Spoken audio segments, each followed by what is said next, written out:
Bagal services सुरक्षितेची खरी साथ. आरोग्य विमा, वाहन विमा, टर्म इन्शुरन्स, जीवन विमा, म्युच्युअल फंड, गुंतवणूक, सर्व कंपन्यांची विमा व क्लेम सुविधा. आमचा पत्ता shop number 26, metro complex, Kuldan road, Karjat. संपर्क क्रमांक 9011400903. एक वेळ अवश्य भेट द्या. बागल सर्व्हिसेस, तुमच्या आर्थिक सुरक्षितेचा विश्वासू साथीदार.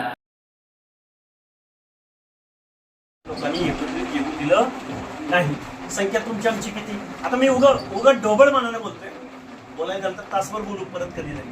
ओबीसी 50%, बरोबर. SC ST दोघं मिळून किती? दोघं मिळून किती? SC आणि ST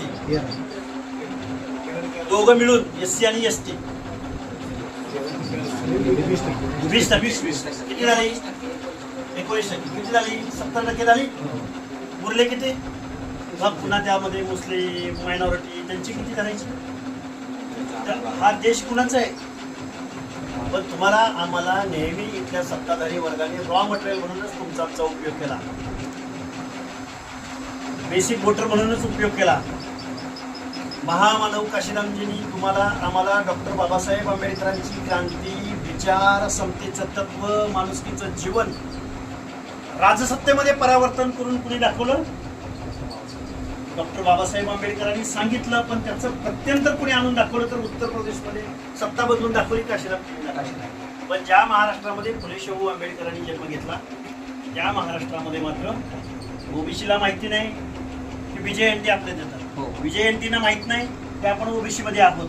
ओबीसींना कळे ना की SC ST बांधवांची मुवमेंट आपल्या बरोबर आल्याशिवाय आपण परिवर्तन करू शकत नाही.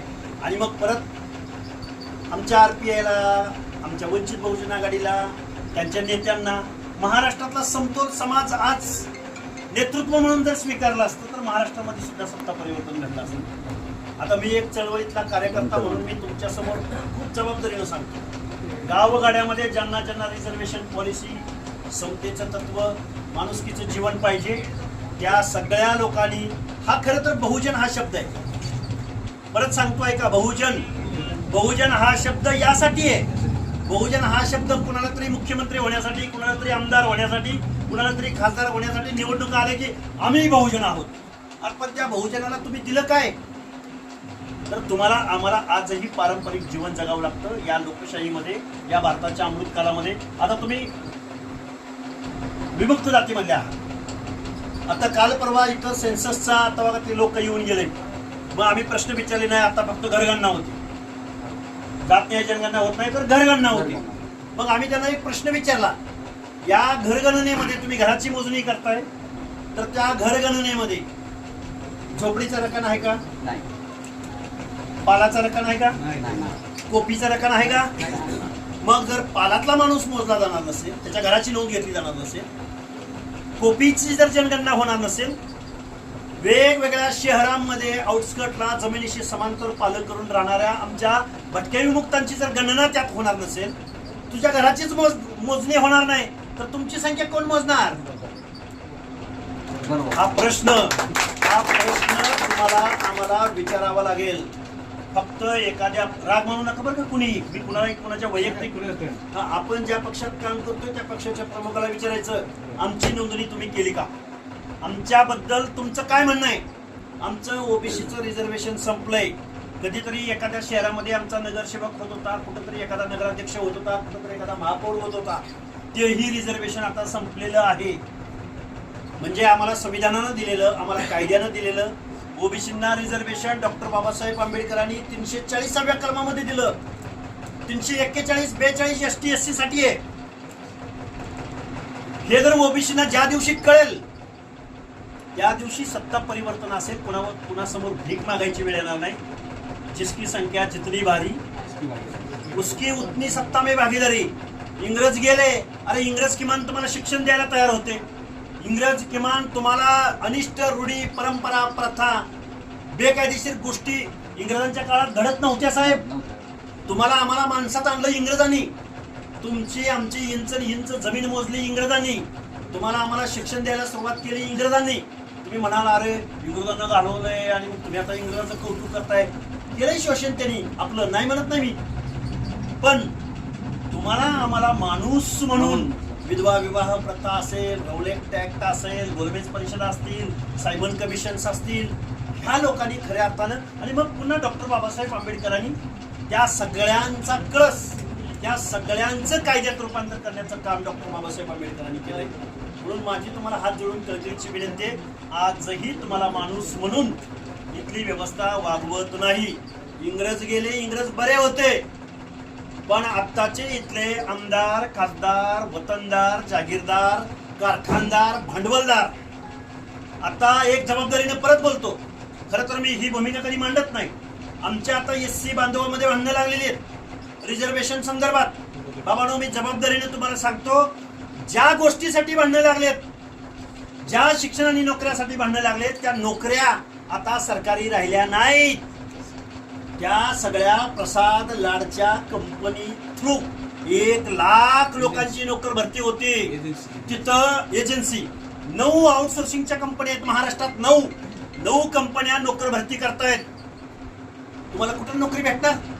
तुम्हाला कुठलं SCचं आरक्षण, कुठलं STचं आरक्षण, कुठलं OBCचं आरक्षण, कुठलं VJNTचं आरक्षण?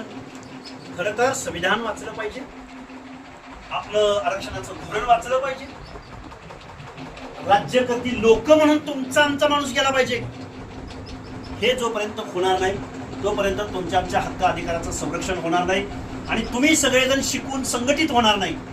ते OBC आहे, ते चाललंय, हे अमुक त्याचं चाललंय.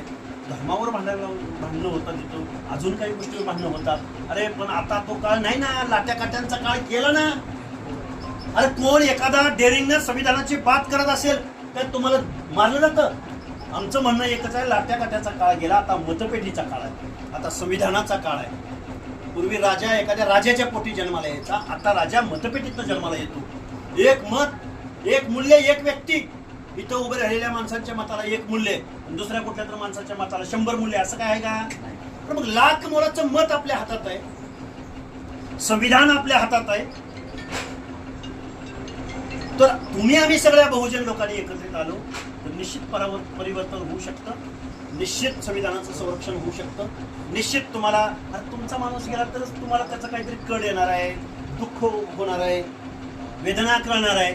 तुमचा माणूस जर कायद्याच्या सभागृहात जाणार नसेल, पक्षाच्या अजेंड्यावर एखादा माणूस गेलेला तुमच्याबद्दल बोलणार नसेल, तर तुम्ही आम्ही सगळ्या बहुजन बांधवांनी काल परवा दिल्लीमधलं आंदोलन बघितलं. अरे इथला विरोधी पक्ष नाही पुढे आला, आमदार खासदार नाही पुढे आला.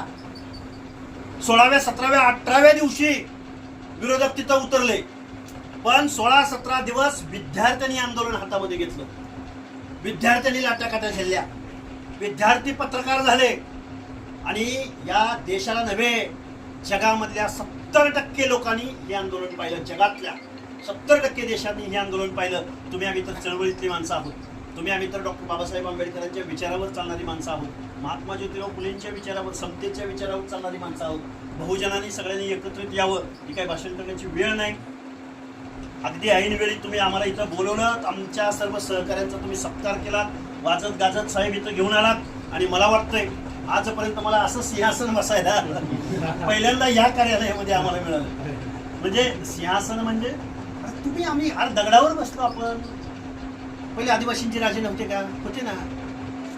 कोण आहे इथला मूळ निवासी, कोण आहे इथला मूळचा माणूस, कोण आहे इथला आदिम, ही भूमी कुणाची आहे, हे राज्य कुणाचं आहे, देश कुणाचा आहे? तुमच्याकडे गुणवत्ता नव्हती कुणी सांगितलं? व्याकरणकार पाणिनी कुणाचा होता जरा माहिती काढा. वाल्या कोळी कुणाचा होता जरा माहिती काढा. कुणी सांगितलं? आरक्षणामुळं देशाचं वाटोळ झालंय, आरक्षणामुळं बिनलायकीचे गाढवं पुढे निघून चाललेत.